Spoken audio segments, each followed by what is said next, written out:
करीमनगर में जनसभा को संबोधित करते हुए प्रधानमंत्री मोदी ने कहा कि परिवारवादी पार्टियां कानून व्यवस्था को बर्बाद कर देती हैं। कांग्रेस जब सत्ता में थी तब हर दिन बम धमाके होते थे। आज भी कांग्रेस जहां सत्ता में है वहां पीएफआई जैसे आतंकी संगठनों को बढ़ावा मिलता है। परिवारवादी पार्टियां कानून व्यवस्था को भी बर्बाद कर देती है। जब तक कांग्रेस सत्ता में थी तब तक आए दिन बम धमाके होते थे। कांग्रेस आज भी जहां सत्ता में है वहां पीएफआई जैसे आतंकी संगठनों को बढ़ावा मिलता है। करीमनगर सहित देश के एक बहुत बड़े हिस्से को नक्सली हिंसा में झोंक दिया गया था।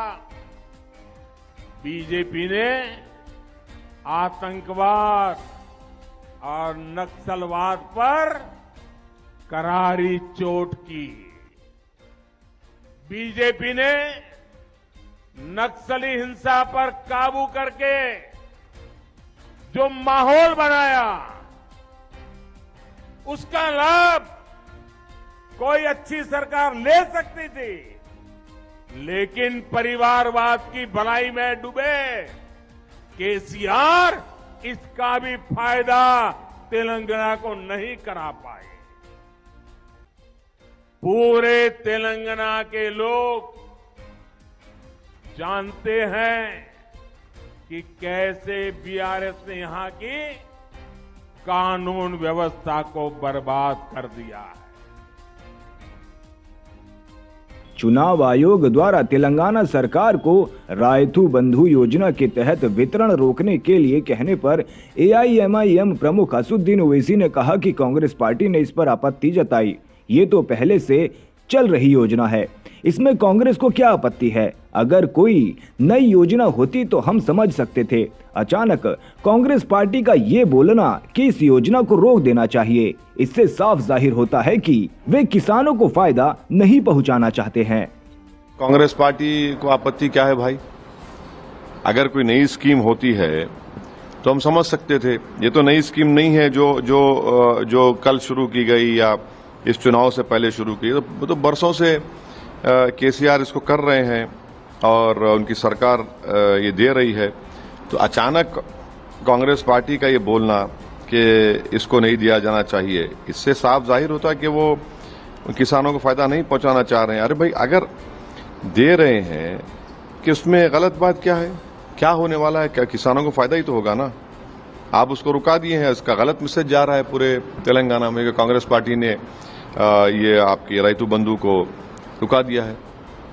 सर, केंद्रीय रेल मंत्री अश्विनी वैष्णव ने यशवंतपुर जंक्शन रेलवे स्टेशन पर पुनर्विकास कार्य का निरीक्षण किया। उन्होंने कहा कि यशवंतपुर रेलवे स्टेशन को 350 करोड़ रुपए से ज्यादा की लागत से वैश्विक स्तर के स्टेशन के रूप में तैयार किया जा रहा है। शहर को रेलवे स्टेशन से दोनों तरफ से जोड़ा जा रहा है।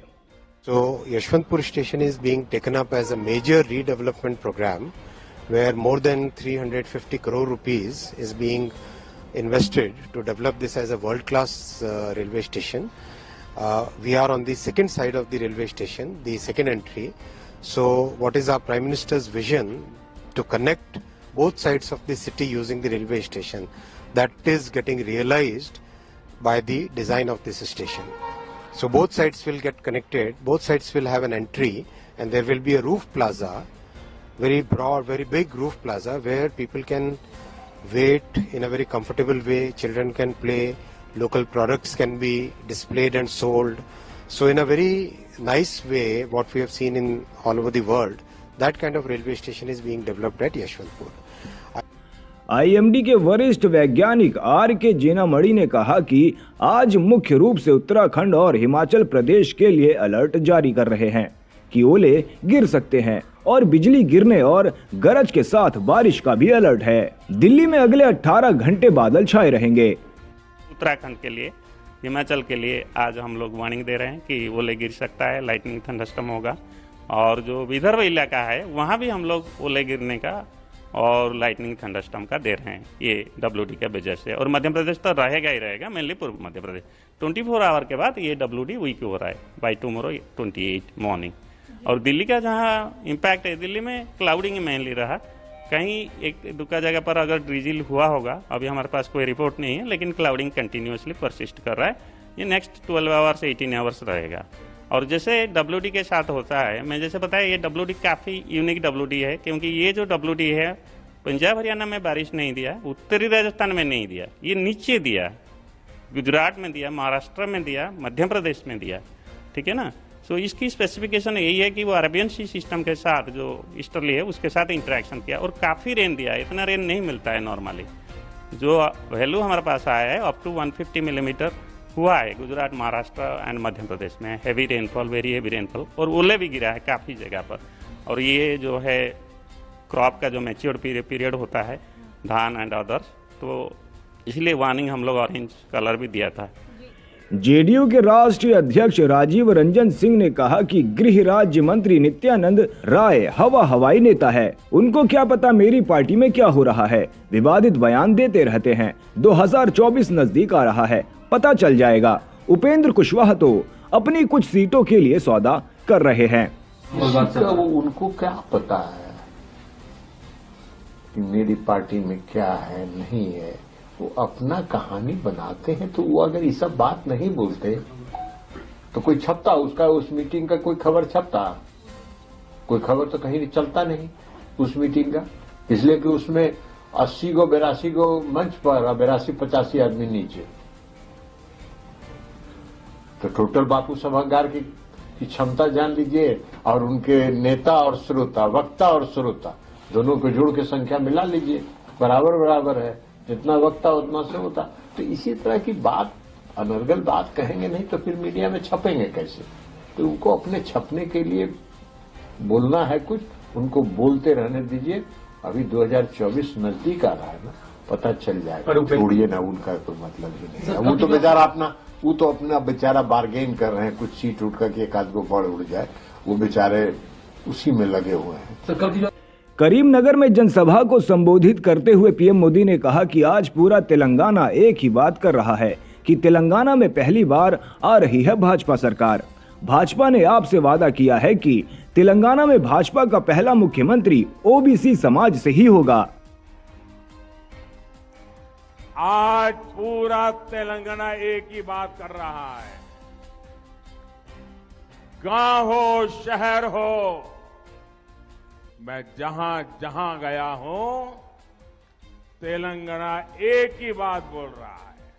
हर कोई कह रहा है तेलंगाना में पहली बार आ रही है बीजेपी सरकार।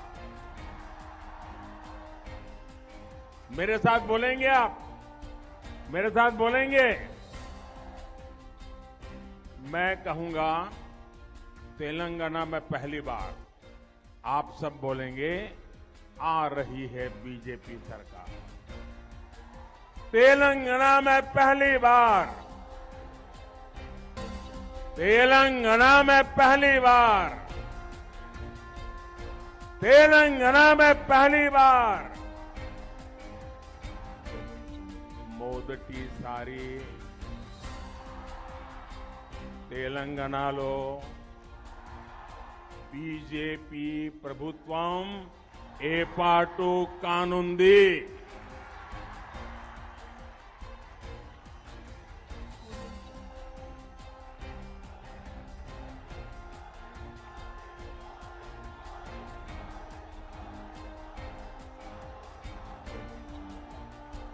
और बीजेपी ने आपसे वायदा किया है,